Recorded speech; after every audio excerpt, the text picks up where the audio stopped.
No dia 8 de janeiro foi aquela bagunça, quebraram tudo, agrediram 44 policiais militares. Eu assumi o comando da Secretaria de Segurança, coloquei ordem, estabilizei a situação e trouxe a normalidade de volta para a democracia e para o Distrito Federal. A gente está pagando de subsídio para as 5 empresas de ônibus que atuam no Distrito Federal mais de 200 milhões por mês. São, ao ano, 2 bilhões e 500 milhões de reais. O senhor acha que na saúde o problema é político ou é gestão? A saúde tem 2 problemas. O primeiro é a roubalheira, assalto, corrupção. Teve secretário de saúde durante a pandemia preso, gente. Eu vou botar na cadeia todos esses aí envolvidos com corrupção, com roubalheira na saúde. Segundo problema da saúde, incompetência. Braga Neto, todo dia, infelizmente, tem gente morrendo no Distrito Federal porque não consegue fazer uma cirurgia. Foram desviados do BRB algo em torno de 12 bilhões de reais. Aonde foi parar esse dinheiro? Ibanez e Celina Leão faliram a saúde do Distrito Federal. Todo dia tem gente morrendo na fila da saúde sem atendimento. Senhoras e senhores, a partir de agora nós começamos mais uma série de bate-papos com os pré-candidatos ao governo do Distrito Federal. E o nosso convidado de hoje é Ricardo Capelli. Seja bem-vindo ao nosso programa. Quem é o Ricardo Capelli? Ricardo Capelli tem 54 anos, casado, pai de 2 filhos. Sou um gestor público, eu me formei em jornalismo, mas fiz uma especialização em administração pública, trabalho como gestor público há 26 anos. Já fui secretário municipal, já fui secretário estadual, já fui secretário nacional, fui secretário executivo, vice-ministro do Ministério da Justiça e Segurança Pública, fui ministro interino do Gabinete de Segurança Institucional e fui o interventor federal na segurança pública no dia 8 de janeiro. Fui designado pelo presidente Lula para assumir como interventor federal na segurança pública para colocar ordem. E foi o que eu fiz. No dia 8 de janeiro foi aquela bagunça, quebraram tudo, agrediram 44 policiais militares. Eu assumi o comando da Secretaria de Segurança, coloquei ordem, estabilizei a situação e trouxe a normalidade de volta para a democracia e para o Distrito Federal. Então, eu estou aqui há 23 anos no Distrito Federal, foi o local que eu escolhi para construir minha família, para viver. Minha filha mais velha, de 15 anos, já é nascida e criada aqui no Distrito Federal, estou aqui há muito tempo. Nunca tinha feito política no Distrito Federal, mas a partir do dia 8, muitas pessoas começaram a me estimular a participar e eu decidi, por isso sou pré-candidato ao governo do Distrito Federal. O senhor começou falando quem é Ricardo Capelli e tocou no 8 de janeiro. Essa projeção que o Ricardo Capelli tem hoje, startou em 8 de janeiro? Olha, eu acho que no dia 8 de janeiro foi um momento muito grave da democracia brasileira. Eu sempre falo, Braga Neto, o Brasil, graças a Deus, é uma democracia. Pode votar em quem quiser, mas você não pode, porque o seu candidato perdeu, você querer dar golpe, querer quebrar tudo, querer atacar policiais. E ali foi um momento único na história do Brasil. Pela primeira vez na história, a sede dos 3 poderes da República foram invadidos, depredados. Então o Brasil parou. E o fato de eu ter sido nomeado pelo presidente Lula interventor federal para colocar ordem na capital, aquilo ali, claro, que trouxe mais notoriedade. As pessoas passaram a me conhecer naquele momento, né? E isso acabou, a partir dali eu comecei a receber muito estímulo também para participar mais da vida política do Distrito Federal e foi por isso que eu decidi participar. Quando o senhor colocou seu nome como pré-candidato ao governo do Distrito Federal, o senhor começou também a visitar as cidades satélites. Exato. Como é que aconteceu isso? Veja, Braga Neto, eu estou no Distrito Federal há 23 anos. Ok. Só que sempre morando aqui na área central, no plano, morei só 4 anos e meio em Águas Claras. Quando eu decidi participar, eu me fiz uma pergunta. Será que eu conheço o Distrito Federal real? O Distrito Federal real não está no cartão postal, né?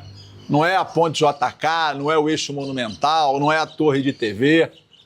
Então eu decidi que se eu ia participar da vida política, eu tinha que conhecer de fato o Distrito Federal. E desde janeiro do ano passado, eu não comecei agora não, janeiro de 2025, eu estou há 17 meses todo mês eu saio uma semana de casa e vou morar numa cidade diferente do Distrito Federal. Morar onde? Na casa das pessoas que me oferecem a casa para eu passar uma noite, 2 noites. Eu durmo um dia na casa de um, 2 dias na casa de outro, 3 dias na casa de outro. Como é que arruma as casas? É o conhecido do conhecido. Tem gente que já me ofereceu a casa pela internet, achou que eu não ia, eu cheguei lá com minha malinha e fui. Então passo um dia na casa de um, 2 dias na casa de outro. E nessa semana que eu estou nas cidades, quando eu venho para o plano, eu procuro sempre andar de transporte público, de ônibus, de metrô, para compreender a realidade da mobilidade, do transporte na cidade. E quando eu estou essa semana na cidade, eu visito os equipamentos públicos, visito a UPA, visito a UBS, visito o hospital, visito escola, visito o restaurante comunitário, visito o CRAS, para compreender o que está funcionando, o que não está funcionando, o que precisa melhorar. Converso com o servidor, converso com a população, e assim eu vou conhecendo profundamente as cidades do Distrito Federal e os nossos desafios. Eu estou há 17 meses fazendo isso, já dormi em 20 cidades, porque algumas cidades eu fiz juntas, que são próximas. Então eu estou doido que cheguem os debates, Braga Neto, porque eu vou dizer uma coisa para vocês, pode ter gente que conheça o Distrito Federal hoje, tanto quanto eu, mais que eu não vai ter não, porque eu ando, viu? Eu fico nas cidades, tem dia que eu ando 12, 13 quilômetros a pé, Uau. Vou aqui, vou ali, visito, converso, para conhecer profundamente a realidade. A gente tem, aqui no Distrito Federal, Braga Neto, 600, 700 mil pessoas que moram nessa área central, com uma realidade. E tem 2.300.000 pessoas que moram nas cidades que compõem o Distrito Federal, que vivem numa realidade completamente diferente. Gente que gasta 1h30, 2h30 para sair de casa e chegar no trabalho aqui. Gente que gasta 4, 5 horas por dia no transporte público, que é ineficiente, que precisa melhorar. Então, tudo isso faz parte do Distrito Federal real, que não está no cartão postal, mas é onde mora a maioria da população, que paga os seus impostos e que precisa ter serviços públicos de qualidade, com dignidade.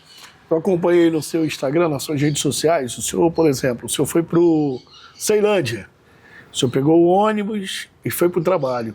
Vamos falar de transporte público. Qual a sua avaliação do transporte público hoje? Veja, precisa melhorar muito. Por quê? Porque tem pessoas que gastam 4, 5 horas por dia dentro de um ônibus. Não é possível isso. Primeira coisa, nós precisamos ampliar a rede de metrô ou de VLT, de veículo leve sobre trilhos, que é um metrô de superfície. Precisa aumentar muito. Nós temos uma rede de metrô muito pequena. Agora estão sendo construídas 2 novas estações em Samambaia, recursos do governo do presidente Lula, PAC, de recursos do BNDES. 2 estações em Samambaia. Mas precisa ampliar muito. Não tem explicação para não ter metrô até hoje para o Gama, para Santa Maria, para o Recanto. Por que não tem? É um metrô barato de fazer, relativamente barato. O quilômetro do metrô custa em torno de 110 milhões de reais. Tem dinheiro para fazer. Você sabe quanto a gente está pagando de subsídio para as 5 empresas de ônibus que atuam no Distrito Federal? Mais de 200 milhões por mês. São, ao ano, 2 bilhões e 500 milhões de reais. Aí você me pergunta, mas por que está pagando isso dos nossos impostos para as empresas de ônibus? Porque a passagem que a gente paga é R$ 5,50. Só que a empresa diz que isso não cobre o custo dela. Ela fala que para cobrir o custo, a passagem teria que ser R$ 13,80.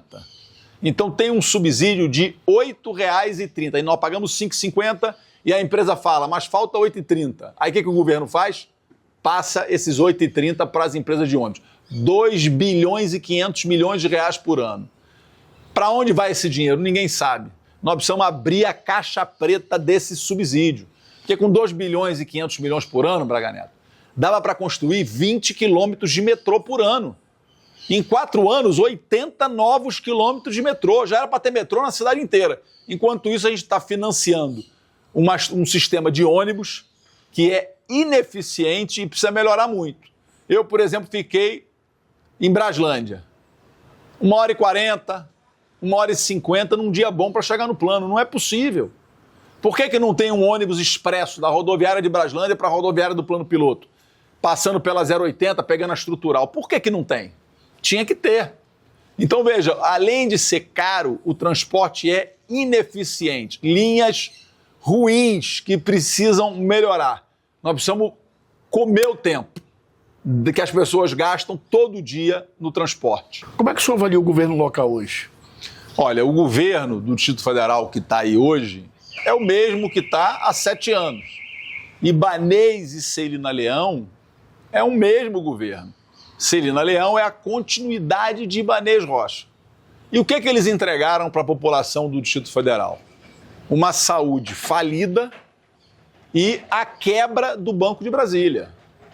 Gente, a gente tem hoje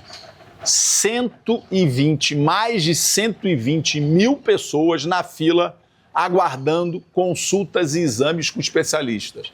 Nós temos mais de 40 mil pessoas aguardando na fila das cirurgias. Braga Neto, todo dia, infelizmente, tem gente morrendo no Distrito Federal porque não consegue fazer uma cirurgia. Sabe quanto é o orçamento da saúde esse ano? 12 bilhões de reais. É 1 bilhão de reais por mês. Como é que não tem cirurgia? Como é que as pessoas não conseguem ter acesso a um médico para fazer uma consulta? Não conseguem fazer um exame? Então, esse é o legado de Ibanez e Celina Leão para o Distrito Federal. Além, obviamente, do escândalo do BRB. Eles envolveram o BRB no governo deles, no maior escândalo do sistema financeiro da história. Foram desviados do BRB algo em torno de 12 bilhões de reais. Aonde foi parar esse dinheiro? Então está vindo aí a delação do ex-presidente do BRB, que está preso. O ex-presidente do BRB, nomeado no governo Ibanez Celina Leão, está preso na Papuda.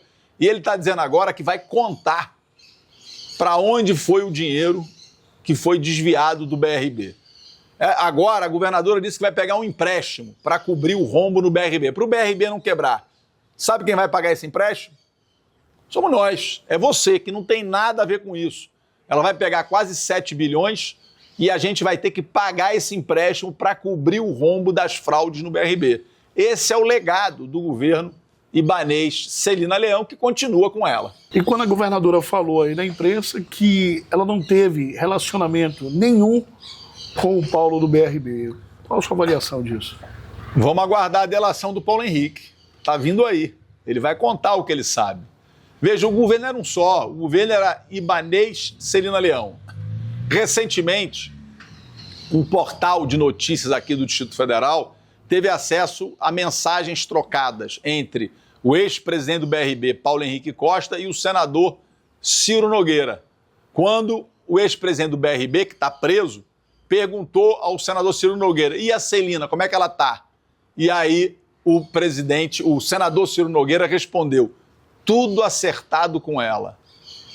Por que estava acertado com ela? Eu, com todo respeito, fiz até essa pergunta pública à governadora. Governadora, o senador Ciro Nogueira nessa mensagem mentiu?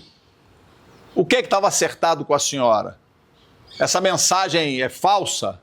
Eu até hoje aguardo uma resposta. Acho que a governadora tem que vir a público para explicar que mensagem foi essa que o Ciro Nogueira enviou para o ex-presidente do BRB, que está preso, dizendo tudo acertado com ela. Tem muita coisa a ser esclarecida ainda nesse escândalo e eu confio muito no trabalho que está sendo conduzido pela Polícia Federal. Sua avaliação hoje, segurança pública? Olha, eu vindo para essa entrevista, Braga Neto, eu vi um desabafo de um empresário que foi assaltado aqui no plano, levaram os equipamentos dele, um horror.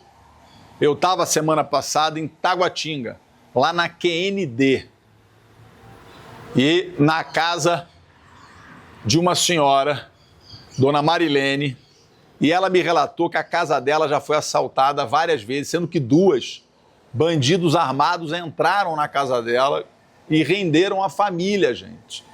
Então, veja, a segurança pública no Distrito Federal precisa melhorar muito. Nós precisamos voltar com as ROCANs, com as rondas ostensivas candangas. Precisa voltar o policiamento comunitário, aqueles 2 policiais que ficavam rodando nas quadras. Nós que já tivemos 18, 19 mil homens na polícia, homens e mulheres na polícia militar, hoje estamos com cerca de 11 mil homens na polícia militar. Já tivemos 18, 19, hoje só são 11.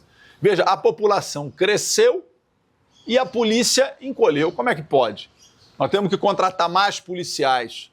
Então essa é uma questão fundamental. E nós temos que trabalhar com inteligência, com planejamento e inteligência na segurança pública. Você sabe que eu já trabalhei com segurança pública. Aqui a gente tem um problema grave também. A cada 15 dias, a gente está tendo uma mulher assassinada, vítima de feminicídio. O cidadão que comete o assassinato, em geral, não é na primeira vez. Ele agride, tem um processo até ele assassinar a mulher.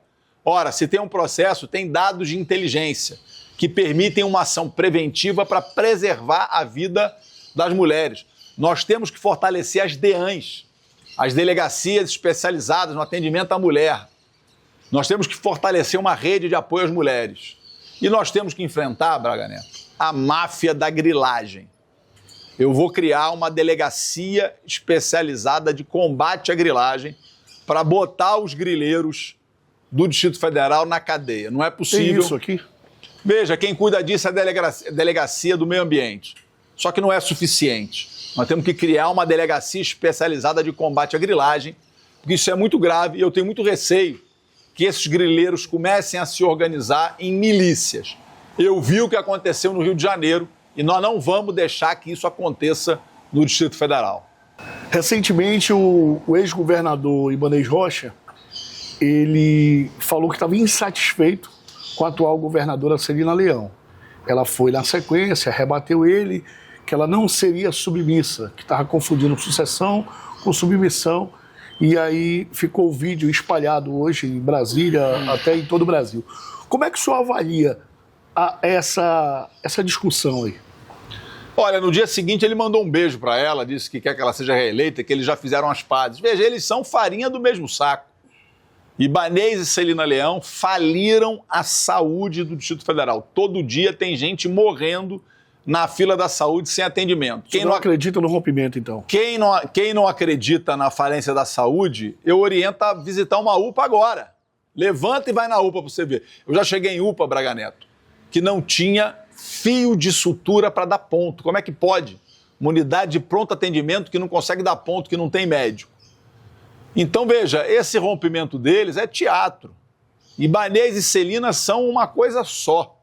Estarão juntos na eleição e serão derrotados juntos, porque eles fizeram muito mal à população e ao Distrito Federal. Eles quebraram o Banco de Brasília e agora estão querendo pegar um financiamento, um empréstimo, do escândalo Master BRB. Eles quebraram o BRB e agora querem pegar o empréstimo para você, que está nos assistindo, pagar. Você acha justo?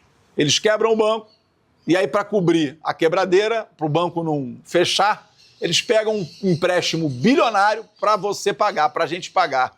É justo isso? Isso é certo? Esse é o legado dos dois. Então, eu não acredito nesse teatro, dessa briguinha. Acho que os dois vão estar juntos porque eles representam o mesmo projeto. O senhor se considera um novo hoje para Brasília?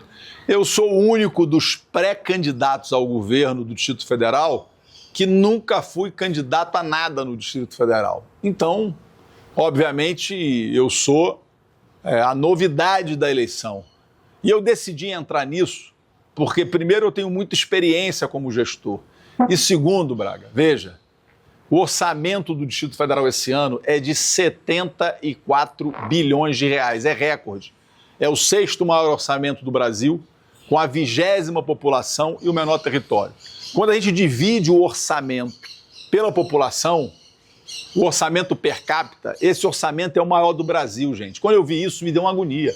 Por quê? Porque eu sou gestor há 26 anos. Com esse dinheiro, dá para fazer muito mais, gente. Dá para melhorar a vida das pessoas. Foi por isso que eu decidi ser candidato. Eu não sei se você sabe, Braga Neto. Horário integral. Percentual de alunos do Distrito Federal do ensino médio no horário integral. Sabe qual é a posição do Distrito Federal no Brasil? Qual? Último lugar. Nós somos o 27º lugar no horário integral do Brasil, gente. Aqui é a capital do Brasil. Aqui nasceu para dar exemplo na educação, exemplo na saúde. Nós somos o último lugar em horário integral. Nós temos hoje 2/3 dos professores são temporários, gente. Não é possível isso, com tanto dinheiro, 74 bilhões, tem que fazer concurso, tem que nomear os professores que já fizeram concurso, estão na fila há anos aguardando. Como é que você vai fazer uma educação com professores temporários que estão mudando toda hora, contratados precariamente? A educação precisa ter estabilidade, precisa valorizar os professores. Eu trabalhei, Braga Neto, 8 anos com o governador Flávio Dino, agora ministro do Supremo. 6 anos eu fui secretário-chefe da representação em Brasília, morei aqui, e fui morar só 2 anos lá em São Luís para ajudá-lo. O Maranhão tem metade do orçamento do Distrito Federal e a população do Maranhão é o dobro do Distrito Federal. Sabe o que nós fizemos lá? Nós colocamos o salário de professor do Maranhão como o maior do Brasil, o maior piso salarial de professor do Brasil no Maranhão. Um estado pobre com metade do orçamento do Distrito Federal. Como é que pode os professores, a educação aqui está desse jeito, a saúde desse jeito? Então, foi isso que me animou, porque eu sei que dá para melhorar muito, sei que dá para fazer. Você acha que ainda existe espaço para dialogar na política? Veja, eu acredito que sim, eu acredito no diálogo. Ontem mesmo eu estava na feira do Bicalho, lá em Taguatinga, estava caminhando, encontrei um outro pré-candidato e nos cumprimentamos, nos abraçamos e até gravamos um vídeo junto.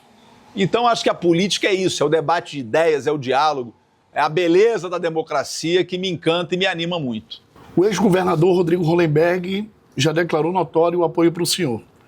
O senhor, sendo eleito, é o seu governo ou é o ex-governador Rodrigo Hollenberg que comanda o seu? Meu nome é Ricardo Capelli, eu tenho 26 anos de experiência na administração pública e tenho a minha história. Eu respeito muito o ex-governador Rodrigo Hollenberg, assim como respeito, também me apoia o ex-governador Cristóvão Buarque, como respeito muito o ex-deputado federal, professor Israel, que também me apoia, como respeito muito a deputada distrital Deise Amarillo, enfermeira, faz um trabalho fantástico defendendo a saúde pública. Então, veja, eu como pré-candidato tenho muitos apoios, sou muito grato a todos eles pelo apoio, respeito todos eles. Agora, assim como eu comandei a segurança pública na intervenção federal no dia 8 de janeiro, quem vai comandar o meu governo sou eu. Como é que o senhor pretende dialogar com quem pensa diferente do senhor? Olha, eu dialogo sempre com quem pensa diferente. Essa é a beleza da democracia, né? Eu acho que essa polarização agressiva, extremada, faz muito mal ao Distrito Federal e ao Brasil. Veja, quem está nos assistindo, que mora lá na Ceilândia, ela não quer saber se o médico que vai atender ela no Hospital Regional da Ceilândia é de esquerda ou de direita. Ela quer o médico.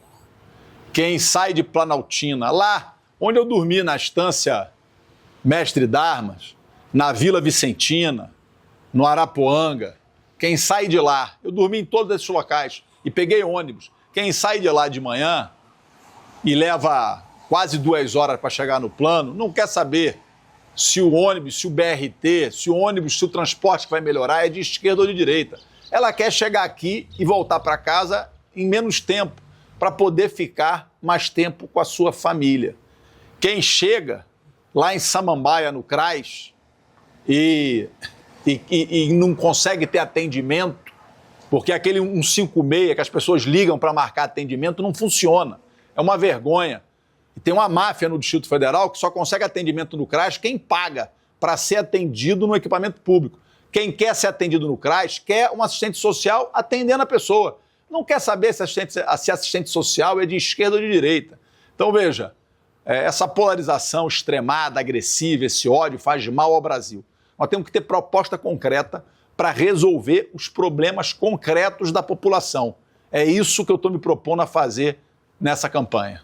O senhor acha que na saúde o problema é político ou é gestão? A saúde tem 2 problemas. O primeiro é a roubalheira, assalto, corrupção. Em 7 anos de governo, tivemos 5 secretários de saúde, 6 presidentes do IGES. Por que troca tanto? Teve secretário de saúde durante a pandemia preso, gente. Então veja, o problema da saúde, primeiro, roubalheira e corrupção. Eu vou botar na cadeia todos esses aí envolvidos com corrupção, com roubalheira na saúde. Segundo problema da saúde, incompetência. Não sei se você sabe, veja, na saúde, Braga Neto, hoje aqui no Distrito Federal, se você fosse atendido numa UBS, eles abrem uma ficha sua. Se você for, aí depois, passou um tempo, você teve uma febre, foi na UPA, eles abrem outra ficha. Aí você teve um acidente de carro, precisou de um ortopedista, foi para o hospital, eles abrem outra ficha. E essas fichas não se comunicam. Não existe prontuário eletrônico integrado na Secretaria de Saúde e muito menos da Secretaria de Saúde com IGES. Então, veja, não tem dado nenhum sobre a saúde do Distrito Federal. É uma bagunça. Eu tive agora na Policlínica de Taguatinga. Cheguei na Policlínica para visitar, para conhecer. Sabe quem me atendeu na porta da Policlínica? Quem? Um segurança de uma empresa terceirizada. E ele é uma bagunça. Ele chega lá, você fala qualquer coisa para ele, ele te deixa entrar, ele não sabe se tem médico, é uma bagunça. Vem cá, você, eu acredito que você já fez um exame na vida. Sim. Foi fazer um exame numa clínica. Sim. Certo? Se você chegar numa clínica, quem é que te atende? Tem ali um atendente. Ela tem um computador. Ela fala, senhor Braga Neto, o senhor marcou aqui a consulta, vamos ver, o médico é tal. Na Policlínica Pública de Taguatinga não tem nada disso, é uma bagunça. Você chega lá, tem um coitado, ele não tem culpa nenhuma não, o segurança, mas é coitado, ele fica ali, ele que atende. Não tem uma triagem, não tem uma explicação, não tem uma informação. Vá numa UPA, Braga Neto. É outra bagunça. Você chega nas unidades de saúde aqui do Distrito Federal, você não sabe se tem médico, se não tem, quanto tempo vai atender. Eu cheguei no Hospital Regional de Taguatinga, na emergência, tinha uma senhora com um tornozelo desse tamanho, inchado, roxo. Ela entrou para triagem, daqui a pouco ela volta mancando. Aí eu perguntei a ela, mas a senhora não vai ser atendida, a senhora não tem condição de sair daqui. Ela estava se arrastando. Aí ela falou, meu filho, eu entrei, na triagem me falaram que só estão atendendo fratura exposta. E me mandaram embora. Eu falei, e a senhora está vindo da onde? Ela falou, eu estive no HRC, Ceilândia, me mandaram para cá, agora eu estou indo para a UPA do Paranoá para ver se alguém me atende. O pé dela roxo. Quer dizer, isso é o quê? Isso é incompetência. Aí tem uma placa. Está lá agora. Quem não acredita, vai lá no Hospital Regional de Taguatinga. Tem um cartaz no hospital dizendo o seguinte, nós não informamos quantas pessoas tem na fila, nem quanto tempo você vai levar para ser atendido. Por que não tem transparência? É triste. Você tem que chegar na unidade de saúde, tem que ter lá um placar eletrônico dizendo, ó, nesse horário está programado de ter esse médico, esse médico, esse médico. Ele está atendendo? Está em verde. Ele não está em vermelho. Para a população saber que ele faltou, que ele não está atendendo. Tem que ter transparência. Eu conversei com a Polícia Civil aqui do Distrito Federal. Eles estavam fazendo um inquérito investigando questões da saúde. Sabe o que eles me disseram? Não tem controle de estoque de medicamento no Distrito Federal. Compra os remédios, ninguém sabe para onde vai, quanto gastou, que remédio. É uma bagunça. Então, veja, a saúde aqui tem dois problemas. É roubalheira e incompetência. E nós vamos resolver isso. Como é que o senhor avalia hoje o potencial econômico aqui do Distrito Federal? Veja, o Distrito Federal tem um potencial econômico fantástico, mas que está inexplorado. E eu explico por quê.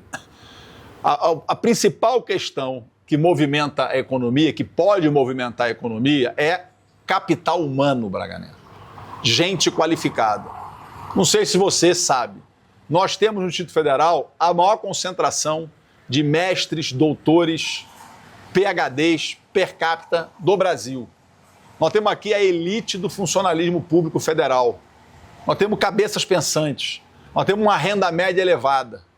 O Distrito Federal tem tudo, não tem o Vale do Silício nos Estados Unidos, sim, onde estão as empresas de tecnologia. Aqui tem tudo para virar o Planalto do Silício, para virar um polo de inovação e tecnologia. Tem tudo. Nós temos uma UNB com 50 mil pessoas, temos grandes universidades. Mas por que não vira? Porque não tem projeto. Eles não têm projeto para isso. Qual é o principal vetor que movimenta a economia até hoje? Sabe qual é? É o mesmo desde que Juscelino chegou aqui há 66 anos atrás. É a construção civil, que emprega 80 mil pessoas. A construção civil, o mercado imobiliário é a principal atividade econômica da cidade. Nada contra o mercado imobiliário, nem a construção civil. Só que não é razoável que no século XXI a construção civil continue sendo, depois de décadas, o único vetor que move a economia do Distrito Federal. Nós precisamos criar polos de inovação nas cidades. Porque, veja, a juventude que está vindo aí não quer mais. A juventude não quer mais trabalhar de pedreiro para ganhar um salário mínimo. Com todo respeito aos pedreiros. Mas a juventude não quer mais trabalhar como servente para ganhar um salário mínimo. Hoje, se só tiver essa opção, o jovem vai dirigir, vai ser iFood, vai ser Uber. Ele quer trabalhar com tecnologia, com inovação. E se a gente não apresentar essa alternativa para a juventude, a gente não vai aproveitar o potencial imenso que a juventude tem. Nós temos uma juventude com grande potencial. Nós temos um trabalho aqui no Distrito Federal fantástico, lá em Ceilândia, os Jovens de Expressão, que faz formação para a juventude na área da economia criativa, na área da cultura, de produção cultural, de teatro, de cinema, de audiovisual. Nós temos o IFB no Recanto das Emas. É muito interessante essa história. Quando o IFB, o Instituto Federal, foi implantado no Recanto das Emas, foi feita uma reunião com os pais. E aí os professores queriam propor audiovisual. Os pais resistiram, mas ficou audiovisual. Os meninos, boa parte deles de lá hoje, saem quase todos empregados, porque toda hora agora tem um filme brasileiro no Oscar. Está disputando o Oscar. Tem série brasileira na Netflix que está batendo recorde no mundial. Na Netflix, naquela outra Amazon Prime, série brasileira batendo recorde. Então, por exemplo, o mercado audiovisual está movimentando muito a economia. Essa é a indústria do futuro. A indústria do futuro não é mais... Quando eu falo tem que ter indústria no Distrito Federal, o pessoal fala, não, mas aqui não tem vocação, não tem... Gente, indústria do século XXI não é mais chaminé e fumaça. Indústria do século XXI, eu fui presidente da Agência Brasileira de Desenvolvimento Industrial. Indústria do século XXI é inovação, é tecnologia, é sustentabilidade, e aqui nós temos tudo para virar o Planalto do Silício. Precisa ter projeto, precisa ter apoio do governo, que eu tenho certeza que a gente vai criar um novo vetor de desenvolvimento para a cidade. Nessa série de bate-papos, quem passou já aqui com a gente foi o pré-candidato Leandro Graz. E ele deixou bem claro que foi feito um convite, né, para que vocês pudessem fazer essa aliança. A pergunta que não cala, vai rolar essa aliança ou não? Olha, eu tenho muito respeito pelo Partido dos Trabalhadores e acredito na unidade, trabalho pela unidade até o final. As convenções são no final de julho. Eu convidei o pré-candidato do PT para ser meu vice também. Estou aguardando também uma resposta para a construção da unidade, né? Unidade significa todos os partidos participarem do processo. Agora, Braga Neto, eu tenho uma visão mais ampla também. Eu acho que não é razoável montar uma chapa só com a esquerda aqui no Distrito Federal. Eu acho que a gente tem que montar uma frente ampla. Tem que montar uma frente que converse com setores de centro, até com setores de centro-direita, que não são bolsonaristas e que podem construir uma frente para a gente mudar o Distrito Federal. Eu tenho muito respeito pela pré-candidata ao governo do PSDB, a deputada Paula Belmonte. Eu tenho muito respeito pelo ex-senador Regufe, do Solidariedade. Eu tenho muito respeito pelo pré-candidato ao governo do Novo, pelo Kiko. Então, veja, nós precisamos construir uma frente ampla se a gente quiser ganhar o governo do Distrito Federal. Chapa de esquerda, na minha opinião, é para marcar posição. Não tem chance de ganhar no Distrito Federal. Para ganhar, para valer, nós precisamos montar uma frente ampla, com o núcleo da esquerda, mas ampliando para o centro e até para a centro-direita. Mais uma vez eu quero lhe agradecer pela sua disponibilidade, né? E saiba que nós sempre estaremos aqui à sua disposição. Olha, agradeço o Braga Neto, a todos que acompanham a TV Cultura. Para mim é um grande prazer estar aqui. Eu estou doido pelos debates, Braga Neto. A próxima vez que você me convidar, chama mais uns 2 ou 3 candidatos. Eu estou doido para fazer debate, porque eu estou conhecendo o Distrito Federal. Eu estou estudando há 17 meses e estou com muita garra, muita determinação para que a gente consiga mudar. Eu acredito muito que a gente vai conseguir mudar para muito melhor o nosso quadradinho. Um grande abraço, muito obrigado pelo convite. Gente, então é isso. Eu espero que vocês tenham curtido esse bate-papo e nos encontramos numa próxima oportunidade. Valeu!